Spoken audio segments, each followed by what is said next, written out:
Hello बच्चों, कैसे हैं आप सभी लोग। उम्मीद करता हूँ बढ़िया होंगे, मज़े कर रहे होंगे। आज हम बच्चों पढ़ने वाले हैं क्लास 12th फिज़िक्स। हम क्लास 12th की फ़िज़िक्स को पढ़ेंगे, जिसमें हम इस फिज़िक्स के पहले chapter electric charge and field के ऊपर बात करने वाले हैं बच्चों। इसमें हम इस चैप्टर के स्टार्टिंग पॉइंट जैसे चार्ज हैं, प्रॉपर्टी ऑफ चार्ज है, क्वांटाइजेशन है ना, इन बेसिक टॉपिक्स के ऊपर बात करेंगे बच्चों। तो चलिए स्टार्ट करते हैं आज के टॉपिक्स। देखिएगा बच्चों, फर्स्ट टॉपिक की अगर हम बात करें तो आप यहाँ पर बात करेंगे बच्चों इलेक्ट्रिक चार्ज। सबसे पहले यहाँ बात करने वाले हैं इलेक्ट्रिक चार्ज की, कि इलेक्ट्रिक चार्ज होता क्या है। इलेक्ट्रिक चार्ज के बाद अब जैसे ही आगे बढ़ेंगे तो सेकंड टॉपिक होगा बच्चों आपका इंसुलेटर एंड कंडक्टर। कि इंसुलेटर क्या है, कंडक्टर क्या है, इसके एग्जाम्पल समझेंगे, ये कैसे वर्क करते हैं, इस पर बात करेंगे बच्चों। उसके बाद होगा आपका चार्जिंग ऑफ अ बॉडी, कि हम किसी भी बॉडी को किस प्रकार से चार्ज कर सकते हैं। फिर अभी इसमें 3 टाइप्स है, रबिंग मेथड है, उसके बाद आप देखेंगे तो टचिंग मेथड है, उसके बाद आप देखेंगे तो इंडक्शन मेथड है। इस टॉपिक्स को समझेंगे बच्चों। इसके बाद हम बात करेंगे बच्चों कंजर्वेशन ऑफ चार्ज की, कि कंजर्वेशन ऑफ चार्ज क्या होता है। उसके बाद है बच्चों additivity of charge. Additivity of charge क्या होगा, इस पर हम बात करने वाले हैं बच्चों। उसके बाद होगा बच्चों आपका क्वांटाइजेशन ऑफ चार्ज। ये लास्ट टॉपिक होगा बच्चों आज का। इन टॉपिक्स को हम बहुत डिटेल समझेंगे। इस वीडियो को अगर आप देखते हैं तो मैं आपको बता देना चाहूँगा कि आपके इस टॉपिक से रिलेटेड पूरे डाउट क्लियर हो जाएंगे बच्चों। तो चलिए स्टार्ट करते हैं आज की वीडियोस। तो ध्यान से देखिएगा बच्चों, हम बात करने वाले हैं इलेक्ट्रोस्टैटिक्स के ऊपर। आज का जो टॉपिक है इलेक्ट्रोस्टैटिक्स है। इसमें हम बात करेंगे बच्चों, इलेक्ट्रोस्टैटिक्स की बात करें तो इलेक्ट्रोस्टैटिक्स ये यूनिट है बच्चों। ये क्या आपके पास यूनिट है, फर्स्ट यूनिट है आपके क्लास 12th की। इसके अकॉर्डिंग 2 चैप्टर्स है बच्चों। तो उन 2 चैप्टर्स में आज हम फर्स्ट चैप्टर की बात करने वाले हैं। तो चलिए इलेक्ट्रोस्टैटिक्स को समझते हैं। क्या होता है इलेक्ट्रोस्टैटिक्स। अगर मैं बात करूं इलेक्ट्रो की बच्चों, ठीक है, तो इलेक्ट्रो का मतलब है यहाँ पर चार्ज से। किससे बच्चों, चार्ज से है। और स्टैटिक्स का मतलब है बच्चों एट रेस्ट से, यानी कि हम ऐसे चार्ज के बारे में स्टडी कर रहे हैं जो रुका हुआ है। देखो, ऐसे चार्ज के बारे में स्टडी कर रहे हैं जो क्या है, रेस्ट की फॉर्म में है। जो किस फॉर्म में बच्चों, रेस्ट की फॉर्म में है। यानी हम ऐसे चार्ज के बारे में पढ़ने वाले हैं जो रेस्ट की फॉर्म में होगा, रुका हुआ होगा। अब बच्चों रेस्ट की फॉर्म में होने का मतलब समझिए, ध्यान से समझिएगा सभी चीज़ों को। अब कई स्टूडेंट्स ये समझ लेते हैं कि चार्ज रुका ही हुआ है, उसके बारे में अगर हम स्टडी करते हैं, उसके बारे में हम अगर पढ़ते हैं तो इलेक्ट्रोस्टैटिक्स होता है। लेकिन ऐसा नहीं है बच्चों। कभी कभी हम एक बात मान लें कि अगर मैंने कहा ये चार्ज इस पॉइंट पर रखा हुआ है और ये चार्ज इस पॉइंट से मोशन करके इस पॉइंट पर अगर आ जाए, मान लो यहाँ से यहाँ तक की डिस्टेंस 1 मीटर है।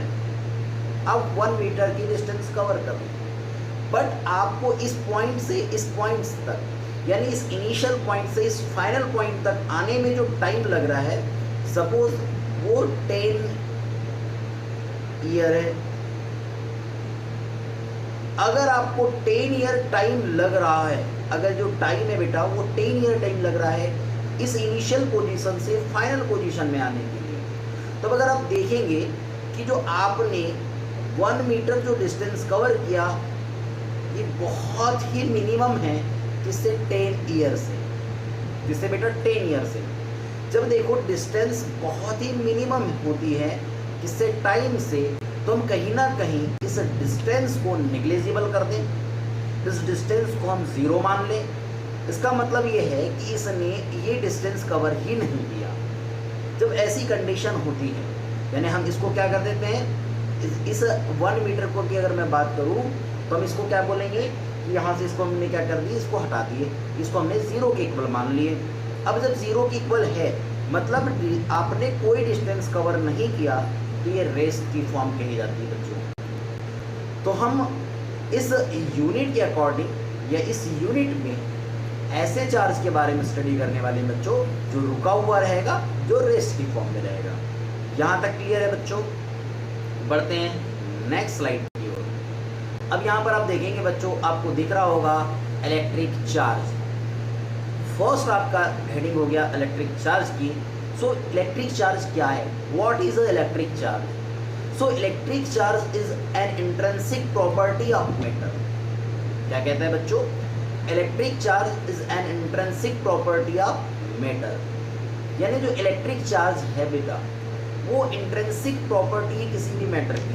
इंट्रिंसिक का मतलब है बहुत ही छोटी सी, बहुत ही स्मॉल, ऐसी प्रॉपर्टी जिसे और छोटे भागों में डिवाइड नहीं किया जा सकता, उसे हम क्या बोलते हैं? इंट्रिंसिक प्रॉपर्टी बोलते हैं बच्चों।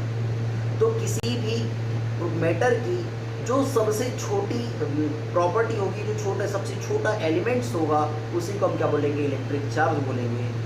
अब अगर मैं बात करूँ, कोई भी मैटर किससे मिलकर बना होता है? एटम से मिलकर बना होता है। अब देखो कि एटम में क्या क्या होते हैं।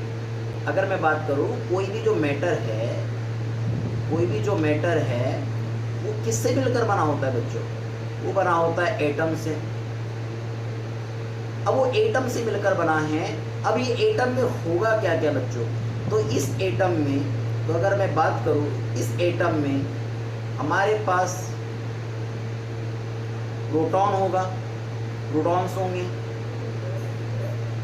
इलेक्ट्रॉन्स होंगे एंड न्यूट्रॉन्स होंगे, बच्चों। अब ध्यान से देखो, कोई मैटर है वो एटम से मिलकर बना हुआ है और उस एटम में प्रोटॉन, इलेक्ट्रॉन एंड न्यूट्रॉन होंगे बच्चों। प्रोटॉन की अगर बात करूं तो प्रोटॉन का जो सिंबल होता है बच्चों P पॉजिटिव। इलेक्ट्रॉन की अगर बात करें बच्चों तो इलेक्ट्रॉन का symbol E negative. And neutron की बात करूं बच्चों तो N⁻�0 यानी न्यूट्रल। क्लियर है बच्चों? इस प्रकार से होता है। अब ये एटम किससे मिलकर बना है? Proton, electron and neutron.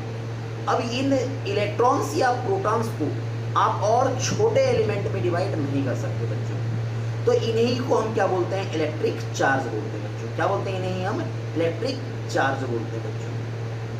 अगर आप मास ऑफ प्रोटॉन देखिए बच्चों, अब यहाँ पर अगर बात करें कि अगर मैं मास ऑफ प्रोटॉन बताऊँ आप लोगों को, तो मास ऑफ प्रोटॉन होगा क्या बच्चों? तो मास ऑफ जो प्रोटॉन होता है वो होता है 1.67262 इंटू 10⁻⁻27 kg होता है बच्चों। ठीक है। अगर ऐसे ही आप मास ऑफ इलेक्ट्रॉन देखिए बच्चों, ये होता है बेटा, ये होता है 9.1094 इंटू 10⁻31 kg होता है बच्चों। लेकिन अगर हम मास ऑफ न्यूट्रॉन देखें बच्चों तो इसकी वैल्यू 1.67493 इंटू 10⁻⁻27 kg होता है बच्चों। तो आपको यहाँ पर mass of electron, mass of proton and mass of neutron दिख रहा होगा।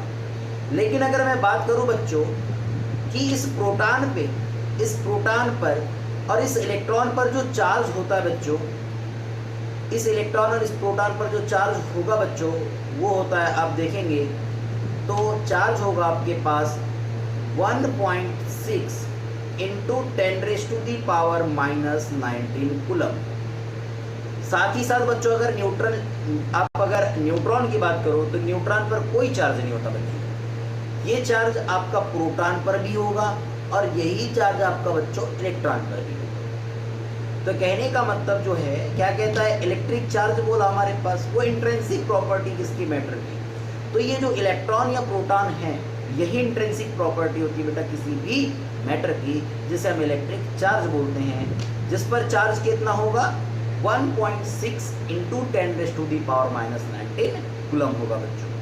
तथा आपने यहाँ पर देख लिया मास ऑफ इलेक्ट्रॉन क्या होगा, मास ऑफ प्रोटॉन क्या होगा और मास ऑफ न्यूट्रॉन क्या होगा। क्लियर है बच्चों, आगे बढ़ते हैं। ध्यान से देखिए, अब ये हमारे पास किस प्रकार से हम किसी भी बॉडी को चार्ज करते हैं, उसके यहाँ पर डायग्राम्स दिए गए हैं बच्चों। ध्यान से देखेंगे कि हम इलेक्ट्रिक चार्ज कैसे लाते हैं। अगर आप यहाँ इलेक्ट्रिक चार्ज की बात कर रहे थे तो इलेक्ट्रिक चार्ज का डेरिवेशन कैसे होता है, कि या इलेक्ट्रिक चार्ज को हमने कैसे लाया था, या इलेक्ट्रिक चार्ज के बारे में कैसे बात करते हैं। ध्यान से देखिएगा बच्चों, सबसे पहले अगर हम बात करें तो ध्यान से देखिएगा, यहाँ पर आप समझेंगे, इस चार्ज को समझिए। क्या कहता है आप लोगों के पास, अगर हम बात करें यहाँ पर बच्चों, तो कहते हैं कि यहाँ पर दिया गया है कि प्लेन प्लास्टिक रॉड क्या बोलता है, neither attract nor repel each other. अब ध्यान से देखेंगे कि आपके पास प्लेन प्लास्टिक रॉड्स है ना, प्लेन प्लास्टिक रॉड्स है। अब क्या बोल रहा है कि ये क्या बोलता है कि rod neither attract nor repel each other, मतलब कि अगर आपके पास प्लेन प्लास्टिक रॉड है तो ये एक दूसरे को ना तो अट्रैक्ट कर सकते हैं और ना तो रिपल कर सकते हैं। बट आफ्टर बीइंग रब with for the rod ripple each other, अगर आप इस प्लास्टिक की रॉड को अगर फर से रब कर देते हैं, अगर क्या कर देते हैं, फर से रब कर देते हैं, तो अब क्या होती है, ये दोनों एक दूसरे को क्या करने लगती है, रिपल करने लगती है। एक दूसरे को क्या करने लगती है बच्चों, रिपल करने लगती है, एक दूसरे को प्रतिकर्षित करने लगती है बच्चों। ऐसी अब ध्यान से देखिएगा। अब दूसरा क्या बोलता है, the plain glass rod neither attract nor repel each other, यानी अगर आपके पास अगर प्लेन ग्लास है तो ये भी बच्चों एक दूसरे को न तो रिपल कर सकती है और न तो अट्रैक्ट कर सकती है। लेकिन after being rubbed with silk the rod ripple each other, अगर आप इसे सिल्क क्लॉथ से अगर रब कर देते हैं, अगर आप इसे सिल्क क्लॉथ से क्या कर देते हैं बच्चों, रब कर देते हैं, तो ये एक दूसरे को क्या करने लगती है, रिपल करने लगती है बच्चों। क्यों क्या करने लगती है, रिपल करने लगती है बच्चों। अब आप देखेंगे, कहता है the fur rubbed plastic rod and the silk rubbed glass rod attract each other. अगर कहता है कि अगर हम क्या कर दे, इस प्लास्टिक की रॉड को अगर हम क्या कर देते हैं, फर से रब कर देते हैं, और ग्लास रॉड को किससे रब कर देते हैं, सिल्क क्लॉथ से रब कर देते हैं, तो क्या करता है, अट्रैक्ट करता है, एक दूसरे को क्या करता है बेटा, अट्रैक्ट करता है। ध्यान से देखो, and the fur and silk each attract the rod it रब।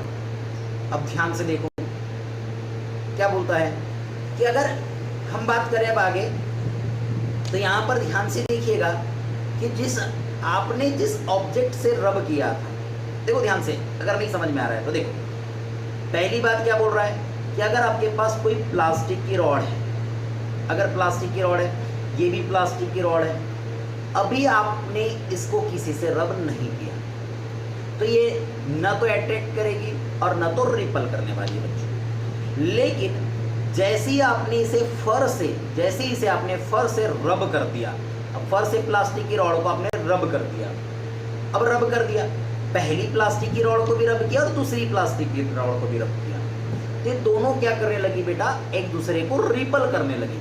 रिपल मतलब एक दूसरे से दूर भागने लगे, ए बोले तो मेरे पास मत आए ठीक है, तो एक दूसरे को क्या करने लगी, रिपल करने लगी। सेकेंड कंडीशन देखिए कि अगर ये प्लेन ग्लास है, ये भी प्लेन ग्लास है। अब प्लेन ग्लास का मतलब ये बता दूं बच्चों कि इस पर अभी कि यानी इन रॉड को इस किसी से भी अभी रब नहीं किया गया है, या इन पर अभी कोई चार्ज नहीं है बच्चों, ठीक है। अब जैसे ही इसे सिल्क क्लॉथ से रब किया गया, जैसे इन दोनों रॉड्स को सिल्क क्लॉथ से रब किया गया, और दोनों को पास पास लाया गया, देखो दोनों को यहाँ पर क्या ला रहे हैं, पास पास लेकर के आ रहे हैं, तो दोनों क्या कर रही है बेटा, रिपल कर रही है ना, रिपल ईच अदर, रिपल कर रही है एक दूसरे को बेटा। अब आप आगे देखेंगे, अब आप देखेंगे कि अगर मान लिया जाए कि जैसे ही आपने प्लास्टिक की रॉड को रब किया था, किससे, फर से रब किया था, और ग्लास रॉड को आपने किससे रब किया था, सिल्क क्लॉथ से रब किया था, और दोनों को पास पास लेके आते हैं बच्चों, तो दोनों क्या करती है, एक दूसरे को अट्रैक्ट कर लेती है, दोनों एक दूसरे को क्या कर लेती है बेटा, अट्रैक्ट कर लेती है ना, पास पास लेकर के आ जाती है। अब ध्यान से देखो, लेकिन यहाँ पर और आगे दिया गया है कि अगर मैं कहूँ कि आपने जिस प्लास्टिक की रॉड को फर से रब किया था, अगर आप फर को प्लास्टिक की रॉड के पास लेके आते हो, सॉरी हाँ, फर को प्लास्टिक की रॉड के पास लेकर के आ रहे हैं, देखो ये आपके पास प्लास्टिक की रॉड है और ये आपके पास क्या है बेटा, फर है, ये आपके पास क्या है, फर है। अब इन दोनों को पास पास लेके आते हो तो दोनों एक दूसरे को क्या करने लगते हैं, अट्रैक्ट करने लगते हैं, दोनों एक दूसरे को क्या करने लगते हैं बेटा, अट्रैक्ट करने लगते हैं। अब आप यहाँ ध्यान से देखिए कि अगर आप किसी भी ग्लास रॉड के पास, यानी ग्लास रॉड को आपने किससे रब किया था, सिल्क क्लॉथ से, आप इसे पास लेकर के आते हो तो दोनों एक दूसरे को क्या करते हैं बेटा, अट्रैक्ट करते हैं। इसका क्या मतलब है, इसका क्या मतलब है, ध्यान से देखो। अगर आपने प्लास्टिक की रॉड को फर से रब किया था तो प्लास्टिक की रॉड क्या हो गई थी बेटा, चार्ज हो गई थी, प्लास्टिक की रॉड क्या हो गई थी बेटा, चार्ज हो गई थी। अब ये प्लास्टिक की रॉड चार्ज होगी तो क्या फर भी तो चार्ज होगा कि नहीं, चार्ज होगा फर भी, क्यों चार्ज होगा फर, ध्यान से देखो। अगर मैं कहता हूँ कि अगर आप इन दोनों को रब कर रहे हो तो कुछ, ध्यान से देखिएगा, अगर फर से निकल करके कुछ इलेक्ट्रॉन अगर प्लास्टिक की रॉड में आ रहे होंगे, देखो पहले तो फर और प्लास्टिक की रॉड अनचार्ज थी, इसका मतलब है कि number of electron is equal to number of proton, number of electron is equal to number of proton, number of electron is equal to number of proton का मीनिंग ये है कि अगर कोई भी बॉडी अनचार्ज होगी तो उसमें नंबर ऑफ इलेक्ट्रॉन और नंबर ऑफ प्रोटॉन कैसे होंगे बेटा, सेम होंगे, ठीक है। लेकिन जैसे ही आपने रब किया तो फर से कुछ इलेक्ट्रॉन निकल के कहाँ आ गए, प्लास्टिक की रॉड में आ गए, तो इलेक्ट्रॉन जैसे ही प्लास्टिक की रॉड में आएंगे तो जो प्लास्टिक की रॉड है वो क्या हो जाएगी बेटा, चार्ज हो जाएगी। कैसी चार्ज होगी, नेगेटिव चार्ज होगी। तो जैसे ही अब देखो फर से कुछ इलेक्ट्रॉन निकल करके आ गए तो प्रोटॉनों की संख्या फर में बढ़ गई, तो प्रोटॉनों की संख्या किस में बढ़ गई बेटा, फर में बढ़ गई। जैसी प्रोटॉनों की संख्या फर में बढ़ेगी तो फर कैसा हो जाएगा बेटा, पॉजिटिवली चार्ज हो जाएगा। कैसे चार्ज हो जाएगा, पॉजिटिव चार्ज हो जाएगा। तो वैसे देखिए यहाँ पर ये आपके पास जो प्लास्टिक की रॉड है वो नेगेटिव चार्ज हो गई और ये फर कैसे हो गया, पॉजिटिवली चार्ज हो गया। सिमिलरली आप देखेंगे कि पहले ग्लास रॉड अनचार्ज थी, लेकिन अब ग्लास रॉड को आपने सिल्क क्लॉथ से रब किया तो ग्लास रॉड के इलेक्ट्रॉन कहाँ चले गए बच्चों, सिल्क क्लॉथ में चले गए। कहाँ चले गए, सिल्क क्लॉथ में चले गए। तो कुछ इलेक्ट्रॉन यहाँ से निकल करके चले गए, तो अब यहाँ पर इलेक्ट्रॉनों की क्या हो गई बेटा, कमी हो गई, इलेक्ट्रॉन क्या हो गए, कम हो गए। अब इलेक्ट्रॉन कम होंगे मतलब क्या बढ़ जाएंगे, प्रोटॉन बढ़ जाएंगे। सो आपके पास जो ग्लास रॉड होगी बेटा वो पॉजिटिवली चार्ज हो जाएगी, और जब इलेक्ट्रॉन कहाँ चले गए, सिल्क क्लॉथ में चले गए, तो सिल्क क्लॉथ कैसा हो जाएगा बेटा, नेगेटिवली चार्ज हो जाएगा। सिल्क क्लॉथ कैसा हो जाएगा, नेगेटिवली चार्ज हो जाएगा। तब एक बात हमको यहाँ समझ में आ रही है कि अगर सेम चार्ज है तो ये क्या कर रहे हैं बेटा, ripple each other. Same charge है तो एक दूसरे को क्या कर रहे हैं, रिपल कर रहे हैं। लेकिन अगर आप देखोगे कि अपोजिट चार्ज है, अनलाइक चार्ज है, तो क्या कर रहे हैं बेटा, अट्रैक्ट कर रहे हैं बेटा। क्या कर रहे हैं बेटा, ये अट्रैक्ट कर रहे हैं। जैसे यहाँ पर भी देखेंगे कि अपोजिट चार्ज ले रहे हैं तो क्या करते हैं, अट्रैक्ट करते हैं। तो यहाँ से कुछ प्रॉपर्टी बन जाती है, कि यहाँ से क्या बन जाती है बेटा, कुछ प्रॉपर्टी बन जाती है चार्ज की, कि चार्ज कितने टाइप्स के होते हैं, 2 टाइप्स के होते हैं। चार्ज कितने टाइप्स के होते हैं बच्चा, 2 टाइप्स के होते हैं।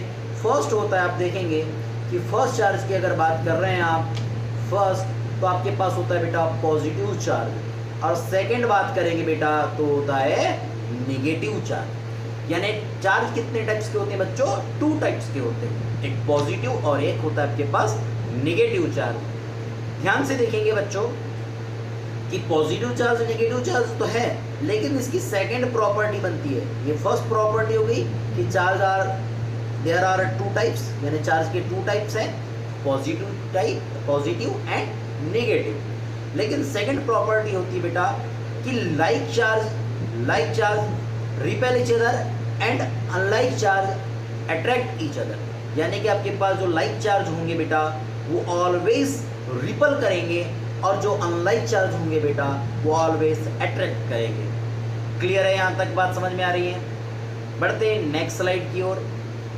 अब देखिए यहाँ पर आपके पास एक डायग्राम दिया गया है, जिसमें क्या दिया गया है? एक कॉम दिया गया है, यानी कॉम मतलब कंघी दिया गया है।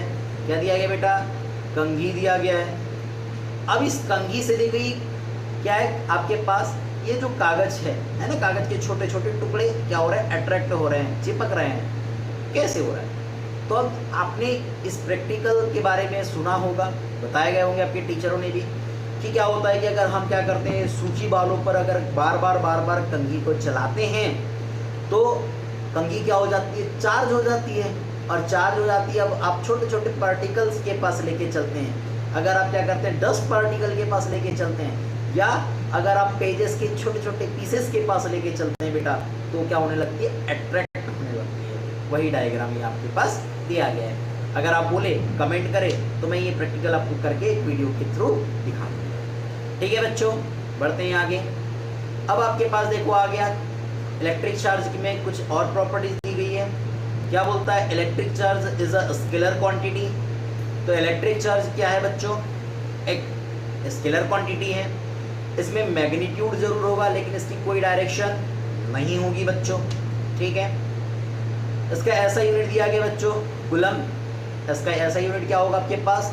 कूलम होगा, जिसको आप C से डिनोट करेंगे बच्चों। दूसरी बात, इलेक्ट्रिक चार्ज को आप या तो कैपिटल Q से डिनोट करें, या तो आप बच्चों इसे स्मॉल q से डिनोट करो, कोई प्रॉब्लम नहीं होने वाली है। यानी कि आप इलेक्ट्रिक चार्ज को स्मॉल q और कैपिटल Q से रिप्रेजेंट कर सकते हैं बच्चों। उसके बाद इसका डायमेंशनल फार्मूला दिया गया है। डायमेंशनल फार्मूला ये ऑफ चार्ज है ना, ऑफ चार्ज है, ऑफ चार्ज 80। क्या होता है इसका डायमेंशनल फार्मूला बेटा? 80 होता है। सर ये 80 आया कैसे, बताओ तो। देखिए आपने क्लास 10th में पढ़ा था कि जो I है, I is equal to Q upon T, I is equal to Q upon T। अब यहाँ I क्या है बेटा? करंट है ना। Q क्या है बेटा? चार्ज है। T क्या है बेटा? टाइम। तो मुझे चार्ज का डायमेंशनल फार्मूला चाहिए, तो मैं क्या करूँगा, इसकी T को ट्रांसफ़र करूँगा। Q is equal to I into T। ठीक है, अब ध्यान से देखो, I है तो I का डायमेंशन फार्मूला क्या होता है? A, और T है तो T का डायमेंशन फार्मूला T, इसीलिए क्या हो गया बेटा? 80 हो गया। साथ ही साथ देखो, अगर I की बात करें तो I का जो ऐसा यूनिट होता है वो होता है एम्पियर, और T टाइम है, टाइम का क्या होता है बेटा? सेकंड। तो इसकी अदर ऐसा यूनिट क्या हो गया बेटा? एम्पियर सेकंड भी हो गई। मतलब इलेक्ट्रिक चार्ज की सेकंड यूनिट क्या है बेटा? एम्पियर सेकंड भी होती है। आप इसे ऐसे लर्न कर सकते हैं। क्लियर है? बढ़ते बेटा आगे। देखिए क्या कहता है टॉपिक, क्या बोलता है? Types of charge. अब आपके पास टाइप्स ऑफ चार्ज दे दिया है। क्या बोलता है? There are 2 kinds of electric charge. अभी बताया था मैंने आप लोगों को कि आपके पास 2 इलेक्ट्रिक चार्ज होते हैं, या 2 टाइप्स के इलेक्ट्रिक चार्ज होते हैं। एक होता है बच्चों पॉजिटिव चार्ज, एक होता है बेटा आपके पास पॉजिटिव चार्ज, और सेकंड होता है बेटा आपके पास नेगेटिव चार्ज। कितने चार्ज होते हैं बेटा आपके पास? 2 टाइप्स के चार्ज होते हैं, एक होता है पॉजिटिव चार्ज और एक होता है नेगेटिव चार्ज। क्लियर है बच्चों? अभी बताए थे हमने आपको। आगे बढ़ते हैं। अब प्रॉपर्टी ऑफ चार्ज दिया गया है, देख लीजिए। जो बात वहाँ के हमने आपको बताया था वही बात यहाँ दिया गया है। Like charge ripple each other and unlike charge attract each other. यानी लाइक चार्ज क्या करेंगे बेटा? एक दूसरे को रिपल करेंगे, और अनलाइक चार्ज क्या करेंगे बेटा? अट्रैक्ट करेंगे। देख लीजिए पॉजिटिव पॉजिटिव है तो क्या कर रहे हैं, एक दूसरे को क्या कर रहे हैं बेटा, रिपल कर रहे हैं। माइनस माइनस है, क्या कर रहे हैं बेटा, रिपल कर रहे हैं। लेकिन एक पॉजिटिव है और ये नेगेटिव है तो क्या कर रहे हैं बेटा, अट्रैक्ट कर रहे हैं। तो क्या बोल रहा है कि like charge ripple each other and unlike charge attract each other. यानी कि अगर लाइक चार्ज है तो ये रिपल करेंगे, अनलाइक चार्ज है तो क्या करेंगे बेटा, अट्रैक्ट करेंगे। याद रखो, अरे अगर मान लिया जाए कि एक प्यारी सी कन्या है और एक प्यारा सा क्या है कोई युवक है तो क्या होंगे, एक दूसरे से अट्रैक्ट होंगे। लेकिन अगर मान लिया जाए एक प्यारी सी कन्या है और दूसरी प्यारी सी कन्या है, अब अगर वो एक दूसरे को देख रहे हैं तो क्या करेंगे, एक दूसरे से जलन करती है कि नहीं, लड़की आया करती कि नहीं, भले मेरे से खूबसूरत नहीं है, एक दूसरे को क्या करती है, रिपल करती है बच्चों। क्लियर है, बढ़े आगे, चलिए ठीक। नेक्स्ट, अब आप देखेंगे आपके पास है insulator and conductor. Insulator and conductor, ध्यान से देखिए, इंसुलेटर क्या कहता है, इलेक्ट्रिकल क्या है, insulators are material in which electric charge can not move freely. क्या बोल रहा है, ध्यान से देखो, electrical insulator are materials in which electric charge can not move freely. यानी कि इसमें इलेक्ट्रिक चार्ज मूव नहीं कर सकते, यानी कि फ्रीली मूव नहीं कर सकते बच्चों। इसका मतलब क्या है कि इंसुलेटर ऐसे ऑब्जेक्ट होते हैं या ऐसे कोई भी वस्तु होती है जिसमें इलेक्ट्रॉन्स हो।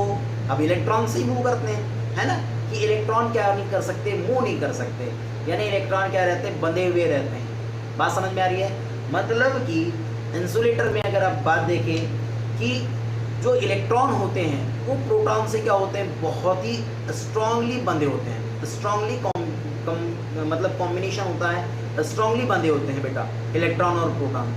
तो इलेक्ट्रॉन फ्री नहीं रहते, ये फ्रीली मोशन नहीं कर पाते हैं, फ्रीली मोशन नहीं कर पाते, जिस कारण से इसमें कोई भी इलेक्ट्रिक मतलब करंट फ्लो नहीं हो पाता। जब इलेक्ट्रिक चार्ज ही फ्लो नहीं होगा तो इलेक्ट्रिक करंट कहाँ से फ्लो होगा, क्योंकि इलेक्ट्रिक करंट तभी फ्लो हो सकता है जब इलेक्ट्रिक चार्ज फ्लो हो। हम कहते हैं ना कि जिस रेट से इलेक्ट्रिक चार्ज फ्लो हो रहा होगा, है ना, जिस टाइम इंटरवल में, उसे हम क्या बोलते हैं, इलेक्ट्रिक करंट बोलते हैं। ठीक है, ध्यान से देखिए, आपके पास ये डायग्राम भी दिया गया है। देखिएगा यहाँ पर कि अगर मान लिया जाए कि एक सर्किट कंप्लीट किया गया है, यहाँ पर देखिए बल्ब लगा हुआ है, ठीक है। अब इस बल्ब से एक वायर इधर कनेक्ट किया गया है, एक वायर इधर कनेक्ट किया गया है।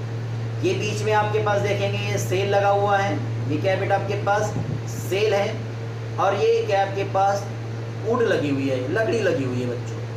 अब ध्यान से देखो, अब ये लकड़ी लगी हुई है तो लकड़ी क्या होता है आप लोगों के पास, ये लकड़ी क्या होती है बेटा आप लोगों के पास, ये क्या होती है, इंसुलेटर होती है। क्या होता है बेटा, इंसुलेटर होती है। इसमें कोई भी फ्री इलेक्ट्रॉन नहीं होते हैं, इसमें कोई भी फ्री इलेक्ट्रॉन नहीं होते हैं, जिसके कारण से यहाँ पर कोई भी इलेक्ट्रिक करंट फ्लो नहीं होगा, कोई भी इलेक्ट्रिक करंट फ्लो नहीं होगा। तो क्या होने लगता है, यहाँ पर बल्ब नहीं जलेगा। मतलब जैसे आपके पास वुड है, ग्लास है, रबर है, प्लास्टिक है, ऑयल है, ये सभी क्या है बेटा, ये इंसुलेटर के अच्छे एग्जाम्पल है बच्चों, ये इंसुलेटर के अच्छे एग्जाम्पल है। इसमें से इलेक्ट्रिक करंट फ्लो नहीं होता है। लेकिन आप वहीं कंडक्टर में आगे चलेंगे तो कंडक्टर में क्या कहता है, electrical conductors are material in which electric charge move freely. यानी कि ऐसे मटेरियल्स जिसमें क्या होता है, इलेक्ट्रिक चार्ज फ्रीली मूव कर जाते हैं, उसे आप क्या बोलते हैं बेटा, कंडक्टर्स बोलते हैं। जैसे देखिए यहाँ पर आपको दिख रहा होगा ये बल्ब है, ये आपके पास देखेंगे सेल है, ये आपके पास क्या है बेटा, स्टील की एक की है, स्टील की क्या है बेटा, एक की है। अब ध्यान से देखो, अब यहाँ से क्या होंगे कि यहाँ से क्या होगा, इस स्टील की में से क्या होगा, करंट फ्लो हो जाएगा या आपके पास चार्ज फ्लो हो जाएगी, तब ये बल्ब क्या होगा, जलने लगेगा। इसका मतलब क्या है, आपके पास सिल्वर है, गोल्ड है, आप आगे देखेंगे तो और अन्य ऑब्जेक्ट्स है। ये सब ऑब्जेक्ट की अगर मैं बात करूँ बच्चा, तो ये सभी ऑब्जेक्ट क्या है आपके पास, ये कंडक्टर है। इसमें फ्री इलेक्ट्रॉन्स होते हैं बच्चों, ये क्या होते हैं, इसमें फ्री इलेक्ट्रॉन्स होते हैं।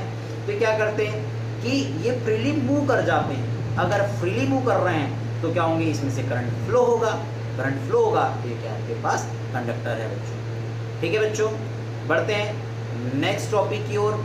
नेक्स्ट टॉपिक है आपका चार्जिंग ऑफ अ बॉडी, कि आप किसी भी बॉडी को कैसे चार्ज कर सकते हैं। ठीक है, चार्जिंग ऑफ अ बॉडी, आप किसी भी बॉडी को कैसे चार्ज कर सकते हैं। ध्यान से देखिएगा, आपका फर्स्ट टाइप है चार्जिंग बाय रबिंग और फ्रिक्शन, यानी कि आप चार्ज कर सकते हैं रबिंग या फ्रिक्शन की मेथड से। कैसे, ध्यान से देखो। अभी इसके पहले हमने जो फर्स्ट डायग्राम देखा था, जिसमें हमने प्लास्टिक रॉड लिया था, फर लिया था और हम रब कर रहे थे, और रब करने के बाद हम देख रहे थे कि वो क्या हो रही थी, चार्ज हो रही थी। सेम वही बात है कि यहाँ पर क्या लिया गया है कि आपके पास एक ग्लास रॉड लिया गया है। क्या लिया गया बच्चों, यहाँ पर ग्लास रॉड लिया गया, ये ग्लास रॉड है, और ये आपके पास सिल्क क्लॉथ है बच्चों। क्या आपके पास सिल्क क्लॉथ है। क्या करते हैं कि जब हम ग्लास रॉड को सिल्क क्लॉथ से रब करते हैं, तो रब करने पर हम देखते हैं कि आपके पास ये जो ग्लास रॉड होती है ये क्या हो जाती है, चार्ज हो जाती है। और मैंने भी बताया था आपको, ये ग्लास रॉड कैसी होती है बेटा, पॉजिटिवली चार्ज हो जाती है। पॉजिटिवली चार्ज होने का मतलब इसके कुछ इलेक्ट्रॉन कहाँ जा रहे हैं, सिल्क क्लॉथ में चले जाते हैं बच्चों। कहाँ चले जाते हैं, सिल्क क्लॉथ में चले जाते हैं। ये पॉजिटिवली चार्ज हो जाती है, और सिल्क क्लॉथ में किसकी डेंसिटी इंक्रीज हो जाती है बच्चों, इलेक्ट्रॉन की। इलेक्ट्रॉन इंक्रीज हो जाते हैं। जब इलेक्ट्रॉन बढ़ जाते हैं तो सिल्क क्लॉथ क्या हो जाता है बेटा, नेगेटिवली चार्ज हो जाता है। तो सिल्क क्लॉथ क्या हो जाता है, नेगेटिवली चार्ज हो जाता है बच्चों। तो देख लीजिए, जैसे ही आप ग्लास रॉड पे सिल्क क्लॉथ रब करते हैं, तो when rubbing the glass rod, the rod will becomes positively charge. तो आपके पास ये क्या हो जाता है बेटा, पॉजिटिवली चार्ज हो जाता है बच्चों। उसके बाद आप देखेंगे कि सेकंड देखिए, ये आपके पास सिल्क क्लॉथ है, तो ये सिल्क क्लॉथ क्या होता है बेटा, कहता है silk cloth when placed in क्या बोलता है, contact with the rod will attract the negative charge electron more strongly.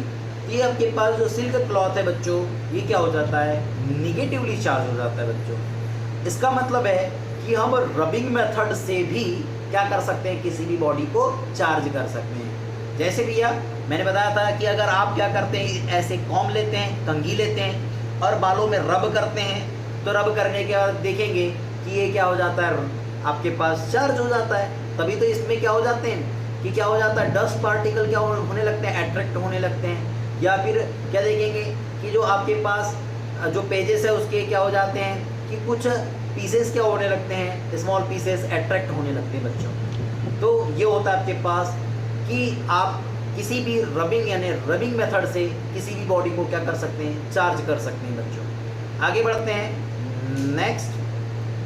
Second है आपके पास चार्जिंग बाय चार्जिंग बाय क्या है, कॉन्टेक्ट। आप क्या करने वाले हैं यहाँ पर, चार्जिंग बाय कॉन्टेक्ट, कि अब हम किस प्रकार से कॉन्टेक्ट द्वारा चार्ज कर सकते हैं बॉडी को।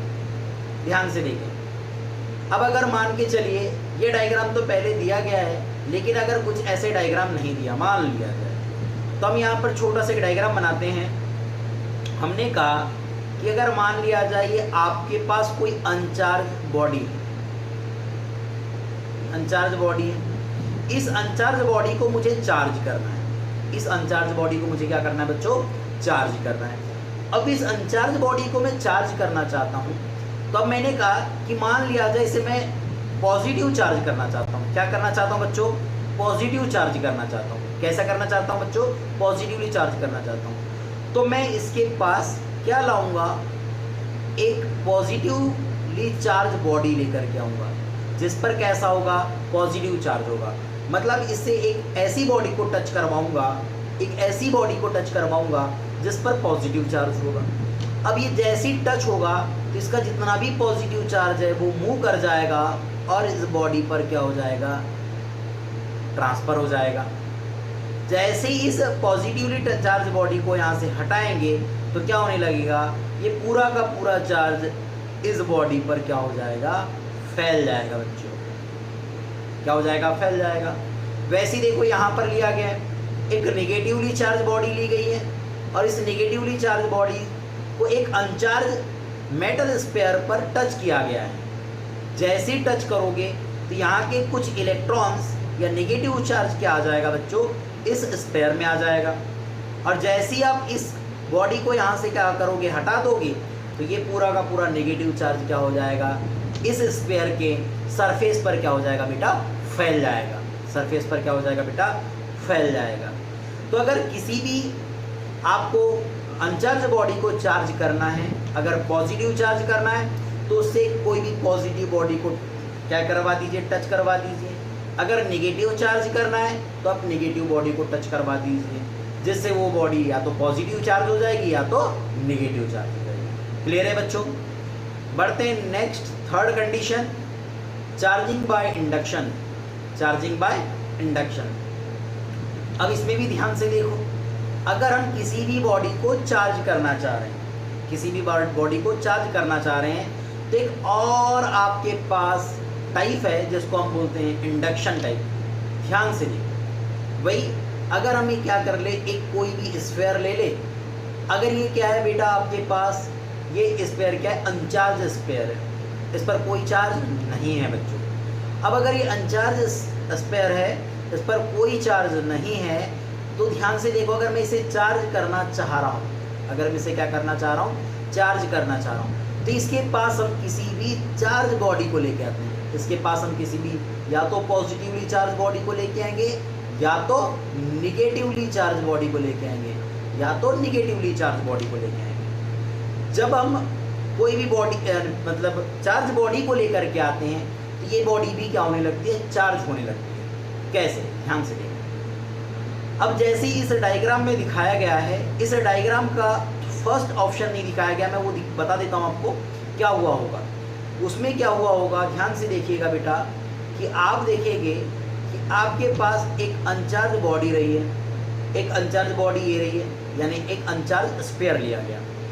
इसके पास हमने कोई पॉजिटिव, अगर मैं मुझे इसके चार्ज करना है, इस अनचार्ज बॉडी को चार्ज करना है, तो मैं इसके पास क्या कर रहा हूँ, एक पॉजिटिवली चार्ज बॉडी को लेकर के आ रहा हूँ। जैसे ही हम पॉजिटिवली चार्ज बॉडी को इसके पास लेकर के आएंगे, तो क्या होगा बच्चों, इस पॉजिटिव चार्ज के कारण इस स्फीयर में, अब ये अनचार्ज बॉडी थी, इसका मतलब है कि इसमें number of electron is equal to number of proton रहे होंगे, तभी तो अनचार्ज बॉडी है भैया, तभी तो ये अनचार्ज बॉडी है। अनचार्ज बॉडी का मतलब क्या होता है कि number of electron is equal to number of proton, है ना। अब ध्यान से देखो, जैसे ही हम क्या कर रहे हैं, इसके पास पॉजिटिवली चार्ज बॉडी को लेकर के आए, तो इस बॉडी के जितने भी इलेक्ट्रॉन्स है, इस पॉजिटिव से क्या होंगे, पॉजिटिवली चार्ज बॉडी से क्या होंगे, अट्रैक्ट होंगे। तो जितने भी इलेक्ट्रॉन है इसके पास में आ गए, और जितने भी प्रोटॉन है इससे दूर भाग गए। यानी देखो, पॉजिटिव चार्ज से नेगेटिव चार्ज अट्रैक्ट होता है कि नहीं, और पॉजिटिव चार्ज से पॉजिटिव चार्ज रिपल होता है कि नहीं। तो क्या हो गया भैया, इसको बोला नेगेटिव चार्ज को मेरे पास आ जा, और पॉजिटिव चार्ज को इसने क्या कर दिया, दूर भगा दिया। नेक्स्ट कंडीशन में हमने क्या काम किए, इस स्फीयर से अर्थ को कनेक्ट कर दिए या ग्राउंड को कनेक्ट कर दिए। जैसे ही हम ग्राउंड को कनेक्ट करते हैं बच्चों, तो क्या होगा, ये जितना भी आपके पास पॉजिटिव चार्ज है, ये कहाँ चला जाएगा, ग्राउंड में चला जाएगा। कहाँ चला जाएगा बच्चों, ग्राउंड में चला जाएगा। जैसे ही पूरा का पूरा पॉजिटिव चार्ज ग्राउंड में जाएगा, अब ये नेगेटिव चार्ज तो पूरा क्या है बेटा, इससे कनेक्ट है, पॉजिटिव चार्ज से कनेक्ट है ना, अट्रैक्ट किया हुआ है, जुड़ा हुआ है, तो ये तो जाएगा नहीं। हाँ, लेकिन पॉजिटिव चार्ज जुड़ा हुआ नहीं है, तो दूर भगा रहा है, और इससे तो क्या हो जाएगा, ये अर्थ में चला जाएगा। अब क्या रह गया बेटा, आपके पास ओनली नेगेटिव चार्ज रह गया, इसको हम ग्राउंड से क्या कर दिए, इसका कनेक्शन को हमने क्या कर दिए, हटा दिए, है ना, डिस्कनेक्ट कर दिए। तो अब ध्यान से देखो कि अब हमारे पास नेगेटिव चार्ज रहा, अब हम इस पॉजिटिव चार्ज को भी इससे दूर कर देते हैं, तो ये नेगेटिव चार्ज क्या हो गया बेटा, आपके पास पूरे इस स्फीयर की बॉडी पर फैल गया। क्लियर बात। अब ध्यान से देखो, हमें इसे नेगेटिव चार्ज करना था, तो हमने पॉजिटिवली चार्ज बॉडी लिए। अगर मैं इसे पॉजिटिवली चार्ज करना चाहता हूं, तो मुझे नेगेटिवली चार्ज बॉडी को लेना पड़ेगा। याद रखेंगे बच्चों कि अगर टचिंग मेथड का यूज़ कर रहे हैं या कॉन्टेक्ट मेथड का यूज़ कर रहे हैं, अगर किसी भी बॉडी को पॉजिटिव चार्ज करना है तो आपको पॉजिटिवली चार्ज बॉडी लेनी पड़ेगी। अगर आप नेगेटिव चार्ज करना चाहते हैं बेटा तो नेगेटिवली चार्ज बॉडी लेनी पड़ेगी। लेकिन अगर आप इंडक्शन मेथड का यूज़ कर रहे हैं तो जब भी आपको नेगेटिव चार्ज फाइंड करना है तो आपको पॉजिटिवली चार्ज बॉडी लेनी पड़ेगी। लेकिन अगर आपको पॉजिटिवली चार्ज बॉडी फाइंड करनी है तो नेगेटिवली चार्ज बॉडी लेनी पड़ेगी। इस बात को आपको याद रखना है। बढ़ते हैं बच्चों आगे। नेक्स्ट अब देखेंगे यहाँ पर कंजर्वेशन ऑफ चार्ज दिया गया है। तो कंजर्वेशन ऑफ चार्ज की एक डेफिनेशन दी गई है, बड़े ध्यान से देखिएगा। कहता है state that charge can be transferred from one object to another but can not be create और डिस्ट्रॉय। इसका मतलब है कि आप चार्ज को एक बॉडी से दूसरे बॉडी में ट्रांसफ़र कर सकते हैं। चार्ज को एक बॉडी से दूसरे बॉडी में ट्रांसफ़र कर सकते हैं, बट चार्ज को आप न तो क्रिएट कर सकते हैं और न ही डिस्ट्रॉय कर सकते हैं। बच्चों ध्यान से देखो, इस डायग्राम के माध्यम से हम इस बात को समझेंगे। क्या कहता है, ध्यान से देखो, ये आपके पास क्या दिया गया है, एम्बर दिया गया है और ये क्लॉथ दिया गया है। ध्यान से देखिएगा। अब इस एम्बर पे आप देखेंगे कि आपके पास 2 पॉजिटिव चार्ज दिए गए हैं और 2 ही निगेटिव चार्ज दिए गए हैं। बच्चों 2 पॉजिटिव चार्ज दिए गए हैं और 2 निगेटिव चार्ज दिए गए हैं। ध्यान से देखो, तो इस पर नेट चार्ज कितना है बेटा, 0 है। अब सर नेट चार्ज क्या है, तो नेट चार्ज क्या होता है सर, क्यू नेट होता है। Q net is equal to Q1 plus Q2 plus Q3 plus Q4 plus so on बढ़ेगा। यानी जितने भी इस बॉडी पर चार्ज है उसको आप ऐड कर लीजिए। तो देखो कितने आपके पास 2 पॉजिटिव चार्ज है, 2 निगेटिव चार्ज है। अगर ऐड कर दे 2 पॉजिटिव चार्ज प्लस और minus minus 2 negative charge cancel, तो नेट चार्ज कितना हो गया, 0 हो गया। अब ध्यान से देखो, अब यहाँ पर देखेंगे ये क्लॉथ है, इस पर भी नेट चार्ज कितना है, 0 है, बिकॉज इस पर भी 3 पॉजिटिव चार्ज है और 3 नेगेटिव चार्ज हैं। क्लियर है। अब जैसे ही इन्हें क्या कर रहे हैं, हम टच करवा रहे हैं। जैसे ही टच करवा रहे हैं, तब टच जैसे ही करवाया हमने, तो देखिए यहाँ पर क्या हो गया, यहाँ पर आप देखेंगे कि आपके पास पॉजिटिव चार्ज तो 2 ही रहा, लेकिन इस क्लॉथ से आपके पास यहाँ पर 2 इलेक्ट्रॉन्स क्या आ गए, इसमें आ गए। जैसे ही 2 इलेक्ट्रॉन आ गए तो यहाँ पर क्या आ गया बेटा, 4 इलेक्ट्रॉन्स हो गए, 4 नेगेटिव चार्ज हो गए। मतलब अब नेट चार्ज कितना हो गया, -2। ठीक है, अब कितना हो गया नेट चार्ज, -2। अरे भाई 2 - 4 कितना होगा, -2 ही तो होगा, तो -2 नेट चार्ज हो गया। अब जैसे ही मैंने कहा यहाँ से 2 इलेक्ट्रॉन्स यहाँ मूव कर दिए। अब 2 इलेक्ट्रॉन मूव करे, पहले कितने इलेक्ट्रॉन थे बेटा, 3 इलेक्ट्रॉन्स थे। तो अब कितना हो गया, कितने इलेक्ट्रॉन रह जाएंगे बेटा, 1 इलेक्ट्रॉन रह जाएंगे। अब ध्यान से देखो, अब नेट चार्ज क्या हो गया, +2 हो गया। नेट चार्ज कितना हो गया बेटा, यहाँ पर +2 हो गया बच्चा। ध्यान से देखो, तो क्या अभी देखो यहाँ पर नेट चार्ज 0 था, यहाँ नेट चार्ज 0 था। नेट चार्ज 0 का मीनिंग पता है आप लोगों को, नेट चार्ज 0 का मीनिंग है बच्चों, नेट चार्ज 0 का मीनिंग है बच्चों कि ये दोनों बॉडी कैसी थी, अनचार्ज थी। दोनों बॉडी कैसी थी बेटा, अनचार्ज बॉडी थी, इस पर कोई चार्ज नहीं था। लेकिन जैसे ही इन दोनों को हमने क्या करवाया कि हमने इन दोनों को क्या करवाए होंगे, रब करवाए होंगे या टच करवाए होंगे, रब करवाए या टच करवाए, तो क्या हो गया, तो रब करवा रहे हैं हम। जैसे ही रब किए होंगे तो हम देखेंगे कि यहाँ पर कुछ इलेक्ट्रॉन क्लॉथ से आ गए, क्लॉथ से जैसे ही इलेक्ट्रॉन यहाँ पर आए तो क्या हो गया, ये बॉडी चार्ज हो गई, ये भी बॉडी चार्ज हो गई, दोनों बॉडी चार्ज हो गए। लेकिन क्या चार्ज कहीं बाहर से आया, नहीं, चार्ज हमने ट्रांसफ़र किए। चार्ज हमने क्या किए, ट्रांसफ़र किए एक बॉडी से दूसरे बॉडी में। तो यही क्या होता है, कंजर्वेशन ऑफ चार्ज। यानी चार्ज को आप न तो न तो क्रिएट कर सकते, न तो डिस्ट्रॉय कर सकते, इसे आप एक बॉडी से दूसरी बॉडी में ट्रांसफ़र कर सकते। क्लियर है बच्चों, क्लियर है। बढ़ते हैं नेक्स्ट। कहता है आपके पास एडिटिविटी ऑफ चार्ज, क्या आपके पास एडिटिविटी ऑफ चार्ज क्या बोलता है, the total electric charge on an object is equal to the algebraic sum of all the electric charge distributed on the different parts of the object। क्या बोल रहा है, the total charge total electric charge on an object is equal to the, यानी किसी भी आपके पास object पे, किसी भी ऑब्जेक्ट पे जो टोटल चार्ज होगा क्या होगा, उस ऑब्जेक्ट के डिफरेंट पार्ट पर जो चार्ज होंगे उनके एल्जेब्रिक सम के इक्वल होगा। मान लिया जाए इस पर चार्ज Q1 है, इस पर चार्ज Q2 है, इस पर चार्ज Q3 है, इस पर चार्ज Q4 है, इस पर चार्ज Q5 है।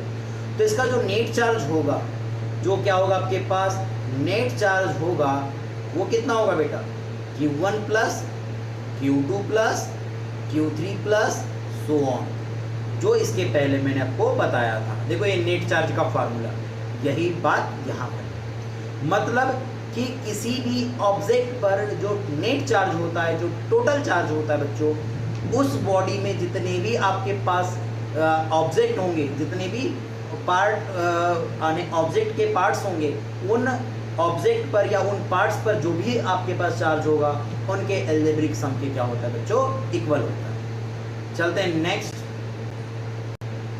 अब आप देखेंगे क्वांटाइजेशन ऑफ चार्ज।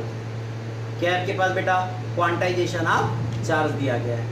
कहता है all free charges are integral multiple of a basic unit of charge denoted by A. क्या बोल रहा है, all free charges are integral multiples of a basic unit of charge denoted by A, यानी कि किसी, क्या बोलता है कि जो भी आपके पास फ्री चार्ज होते हैं, जितने भी फ्री चार्ज होते हैं, वे सभी क्या ई के इंटीग्रल मल्टीपल के इक्वल होते हैं। जैसे क्या बोलता है, ये आपके पास क्यू चार्ज दिया गया है, वो क्या होता है बेटा, इस ई के इंटीग्रल मल्टीपल के क्या है, इक्वल है। जिसमें क्यू के आपके पास टोटल चार्ज है, उसके बाद एन क्या है बेटा, नंबर्स ऑफ इलेक्ट्रॉन्स है, नंबर ऑफ क्या है, इलेक्ट्रॉन्स है, और आपके पास ई क्या है बेटा, इंडिविजुअल चार्ज है। ई क्या बेटा, इंडिविजुअल चार्ज है, जिसकी वैल्यू कितनी होती है बेटा, 1.6 इंटू 10⁻⁻19 कूलम होती है बेटा। क्या होता है, 1.6 इंटू 10⁻⁻19 कूलम। किसकी वैल्यू होती है बेटा, ये ई की वैल्यू होती है। किसकी वैल्यू होती है बेटा, ये ई की वैल्यू होती है। ये होता है आपके पास क्वांटाइजेशन ऑफ चार्ज। अब अगर बात करें आगे, तो इससे रिलेटेड एक न्यूमेरिकल क्वेश्चन दिया गया है, ध्यान से देखिएगा। क्या कहता है, find the numbers of electron to make a charge of 1 coulomb, या कह सकते हैं how many electrons are present in 1 coulomb of charge, यानी कहता है 1 कूलम चार्ज में कितने इलेक्ट्रॉन्स होते हैं। ध्यान से देखो, सबसे पहले अगर मैं गिवन देखूं तो आप देखेंगे गिवन, क्या गिवन है अपने पास, तो गिवन है बेटा आपके पास Q की value. So Q is equal to क्या होगा आप लोगों के पास, NE। क्या हो जाएगा, Q is equal to NE, जिसमें Q की वैल्यू कितना दिया है बेटा, 1 कूलम। बोल रहा है ना ये 1 कूलम चार्ज में क्या बोलता है, how many electrons are present in 1 coulomb charge. ठीक है, तो 1 कूलम दिया गया आपके पास चार्ज। E की वैल्यू आप जानते ही हैं, 1.6 इंटू 10⁻⁻19 कूलम। सो n की वैल्यू फाइंड करनी है। So n is equal to क्या हो जाएगा बेटा, Q upon E। Value put करेंगे, Q की वैल्यू 1 अपॉन E की वैल्यू बेटा 1.6 इंटू 10⁻⁻19। ठीक है, अब देखिए अगर इस डेसिमल की बात करूँ, डेसिमल को ऊपर लेके चले कितना हो जाएगा, ये 10, और ये एक पावर यहाँ से लेके चले तो ये 0 100 अपॉन ये हो जाएगा आपके पास 16, और ये क्या हो जाएगा आपके पास इंटू 10⁻⁻18। अब अगर मैं 16 से इसे कैंसिल कर दूँ तो कितना हो जाएगा, 16 6 है ना, 16 6 कितना हो जाएगा 96। ठीक है, अब कितना आ जाएगा बेटा 4, तो अब डेसिमल लगा देंगे कितना हो जाएगा, तो 16 2 जा 32, 8 हो गया। डेसिमल लगा देंगे तो कितने टाइम में हो जाएगा 5 टाइम, इनटू इसको ऊपर लेके चलेंगे तो 10⁻+18। तो आपके पास क्या हो गया बेटा, ये आंसर आ जाएगा कि 1 कूलम चार्ज में कितना होता है बेटा, 1 कूलम चार्ज में कितना होता है बेटा, आपके पास 6.25 इंटू 10⁻18 कूलम चार्ज होता है बेटा। अगर आप लोगों को वीडियो पसंद आई हो बेटा तो प्लीज़ वीडियो को लाइक करेंगे। अगर आप मेरे चैनल पर फर्स्ट टाइम विजिट कर रहे हैं तो प्लीज़ आप चैनल को